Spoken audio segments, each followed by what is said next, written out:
UA ரிலேட்டடாக video போட ஆரம்பிச்சதுலேருந்து நிறைய பேர் டிஎம் பண்ணுறாங்க. ப்ரோ நான் சப்ளை கம்பெனியில் வந்து விசா வந்தேன் ப்ரோ, ஆனால் இப்போ இங்கே வந்து ரொம்ப கஷ்டமாக இருக்குது ப்ரோ, வேலை பிடிக்கல ப்ரோ. நிறைய பேர் வந்து 2 நாள் தான் ப்ரோ ஆகுது, ஏதாவது விசா கேன்சல் பண்ண முடியுமா ப்ரோ அப்படின்னு கேட்குறாங்க.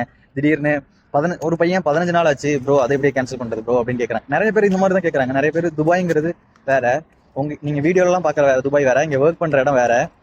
அதை முதல்ல புரிஞ்சுக்கணும். காசு கொடுத்துட்டு ஏஜென்சி மூலயமா காசு கொடுத்துட்டு இங்கே வந்து கஷ்டப்படுறது கொஞ்சம் கஷ்டம் தான். நிறைய கம்பெனி விட மாட்டாங்க, உங்களுக்கு காம்பன்சேஷன் பண்ணாதான் கேன்சல் பண்ண முடியும். முதல்ல எல்லாத்தையும் டிசைட் பண்ணிக்கோங்க. யூஏங்கிறது ஹார்ட் ஒர்க் பண்ணாதான் பைசா வரும். சும்மா நம்ம பாட்டுக்கு காசு வரும்னு நினச்சி வரக்கூடாது. இந்த இன்ஃப்ளூயன்சர் வீடியோ போடுறவங்கள பார்த்துட்டு இந்த மாதிரி நம்மளும் லைஃப் ஸ்டைல் இருக்கும் அப்படின்னு நினச்சிலாம் வராதிங்க. ஏன்னா அந்த மாதிரி கண்டிப்பாக இருக்காது. என்னோட வீடியோலேயே பார்த்துருப்பீங்க, ஃபுல்லாக டெசர்ட்டு அப்படி தான். என்னோட ஆஃபீஸ் இருக்கிற லொக்கேஷன்லாம் ஃபுல் டெசர்ட்டு தான். ஆனால் நான் ஸ்டே பண்ணியிருக்க இடம் வந்து சிட்டியில் இருக்கேன். சொல்லணும்னு நினச்சேன். ஃபஸ்ட்டு தெரிஞ்சுக்கோங்க, யூஏங்கிறது ஹார்ட் ஒர்க் பண்ணுறதுக்காக மட்டும்தான்.